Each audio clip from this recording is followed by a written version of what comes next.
Hello friends, welcome to my channel happy family சமையல். Channel பிடிச்சிருந்துச்சுன்னா like பண்ணுங்கள், share பண்ணுங்கள், சப்ஸ்கிரைப் பண்ணுங்கள், பக்கத்தில் உள்ள பெல் ஐக்கானை கிளிக் பண்ணுங்கள். அப்போ தான் நம்ம போடுற வீடியோ எல்லாமே உடனுக்குடனே உங்களுக்கு நோட்டிஃபிகேஷனில் காட்டும். இன்றைக்கி நாம் தேங்காய் பால் சாதமும் முட்டை கிரேவியும் எப்படி செய்யலான்னு பார்க்கலாம் வாங்க. ஒரு குக்கரில் 4 ஸ்பூன் அளவுக்கு கடலெண்ணெய் சேர்த்துக்கோங்க. 2 ஸ்பூன் அளவுக்கு நெய் சேர்த்துக்கோங்க. எண்ணெய் நல்லா சூடானோன்னா ஒரே ஒரு சின்ன துண்டு பட்டை, 2 கிராம்பு, 2 ஏலக்காய், ஒரு பிரிஞ்சி இலை சேர்த்துக்கோங்க. இதுக்கு அதிக ஸ்பைசஸ் சேர்க்க வேணாம். 2 மீடியம் சைஸ் வெங்காயத்தை நீளவாக்கில் கட் பண்ணி சேர்த்துக்கோங்க. வெங்காயத்தை சேர்த்துட்டு நல்லா கலந்து கொடுங்க. வெங்காயம் கண்ணாடி பதம் வர வரைக்கும் வதங்கினா போதும். பிரியாணிக்கு வதங்குற மாதிரி நல்லா வதங்கணும்னு தேவையில்ல.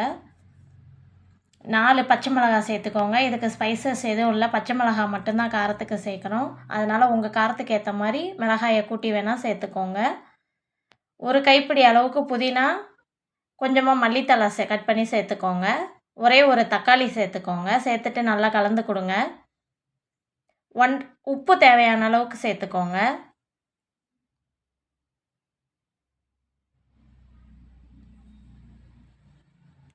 உப்பு சேர்த்துட்டு தக்காளி நல்லா வதங்கி வர வரைக்கும் கலந்து கொடுங்க. தக்காளி நல்லா வதங்கி வந்தோடனே 1.5 ஸ்பூன் அளவுக்கு இஞ்சி பூண்டு பேஸ்ட்டு சேர்த்துக்கோங்க.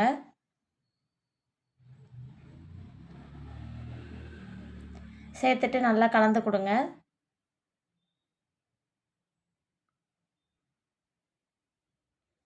இஞ்சி பூண்டு பேஸ்ட்டு பச்சை வாசனை போனோடனே தேங்காய் பால் சேர்த்துக்கலாம். நான் துளசி அரிசி 3 கப்பு அளவுக்கு எடுத்திருக்கேன். அதுக்கு 6 கப்பு அளவுக்கு தேங்காய் பால் சேர்க்குறேன். ஃபுல்லாக தேங்காய் பாலே வேணாலும் சேர்த்துக்கலாம், இல்லாட்டி பச்சை தண்ணி இது பாதி தண்ணி பாதியும் மிக்ஸ் பண்ணியும் சேர்த்துக்கலாம். இதுவே நீங்கள் ஜீரக சம்பா, பாசுமதி அரிசி எடுத்திங்கன்னா 1க்கு 1.5 கணக்கு பண்ணி சேர்த்துக்கோங்க. தேங்காய் பால் லைட்டாக இந்த மாதிரி நுரக்கட்டி கொதித்து வந்தோடனே நம்ம க்ளீன் பண்ணி வச்சுருக்க அரிசியை அரை மணி நேரம் ஊற வச்சுருக்கேன். ஊற வச்ச அரிசியை தண்ணியை சுத்தமாக வடிச்சிட்டு சேர்த்துக்கலாம்.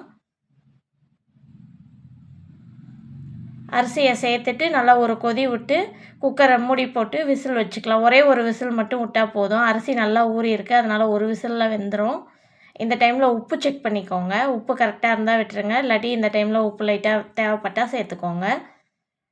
சேர்த்துட்டு குக்கரை மூடி போட்டு ஒரு விசில் விட்டு எடுத்தோன்னா நம்மளோட தேங்காய் பால் சாதம் ரெடி. அடுத்து முட்டை கிரேவி எப்படி செய்யலான்னு பார்க்கலாம் வாங்க.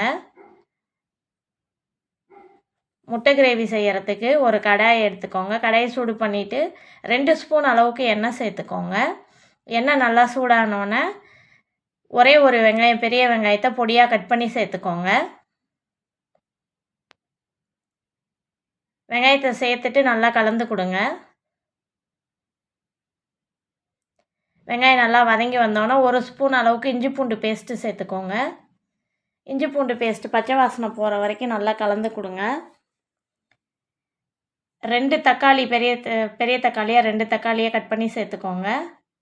கிரேவிக்கு தேவையான உப்பு சேர்த்துக்கோங்க. உப்பு சேர்த்துட்டு நல்லா கலந்து கொடுங்க. உப்பு சேர்க்கறதுனால தக்காளி சீக்கிரமாக வதங்கி வரும். தக்காளி ஓரளவுக்கு நல்லா வதங்கி வந்தோடனே அரை ஸ்பூன் அளவுக்கு மஞ்சத்தூள் சேர்த்துக்கோங்க. 1 ஸ்பூன் அளவுக்கு தனி மிளகாத்தூள் சேர்த்துக்கோங்க. 2 ஸ்பூன் அளவுக்கு மல்லித்தூள் சேர்த்துக்கோங்க. சிக்கன் மசாலா 1 ஸ்பூன் அளவுக்கு சேர்த்துக்கோங்க.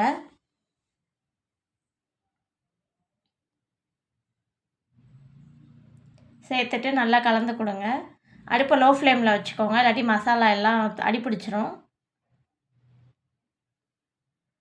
மசாலா பச்சை வாசனை போகிற வரைக்கும் நல்லா கலந்து கொடுத்துட்டு தண்ணி, வெங்காயம் தக்காளிலாம் மூழ்கிற அளவுக்கு தண்ணி சேர்த்துக்கோங்க. தண்ணி சேர்த்துட்டு நல்லா கலந்து கொடுங்க. கருவேப்பிலை கொஞ்சமாக சேர்த்துக்கோங்க. தண்ணி நல்லா கொதித்து வரட்டும். ஒரு மிக்ஸி ஜாரில் ஒரு கைப்பிடி அளவுக்கு தேங்காய் துருவல் எடுத்துக்கோங்க.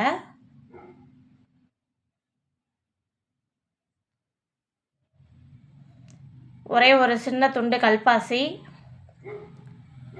ஒரு துண்டு பட்டை, ஒரு கிராம்பு, கொஞ்சமாக சோம்பு, 1 ஸ்பூன் அளவுக்கு சோம்பு, அரை ஸ்பூன் அளவுக்கு கசகசா சேர்த்துட்டு நல்லா ஃபைன் பேஸ்ட்டாக அரைச்சி எடுத்துக்கோங்க. அதை கிரேவியில் சேர்த்துக்கோங்க. நம்ம அரைச்சி வச்சுருக்க தேங்காய் பேஸ்ட்டை இதில் சேர்த்துட்டு நல்லா கலந்து கொடுங்க. முட்டையை வேக வச்சு தோல் உரிச்சிட்டு 4 லைட்டாக கீரல் மட்டும் போட்டுக்கோங்க. இதை இப்படியும் சேர்க்கலாம், இல்லாட்டி எண்ணெய் ஊற்றி லைட்டாக மஞ்சத்தூள் மிளகாத்தூள் போட்டு உப்பு போட்டு ஃப்ரை பண்ணியும் சேர்க்கலாம். நான் இன்றைக்கி அப்படியே கீரல் போட்டு சேர்த்துருக்கேன். மல்லித்தழை கொஞ்சமாக சேர்த்துக்கோங்க. கொதிச்சு வந்துச்சுன்னா அவ்வளோதான், நம்மளோட முட்டை கிரேவி ரெடி. தேங்காய் பால் சாதமும் முட்டை கிரேவியும் காம்பினேஷன் சூப்பராக இருந்துச்சு. வீட்டில் செஞ்சு பார்த்துட்டு கமெண்ட் பண்ணுங்கள். தேங்க்ஸ் ஃபார் வாட்சிங். சேனல் பிடிச்சிருந்துச்சுன்னா சப்ஸ்கிரைப் பண்ணிக்கோங்க.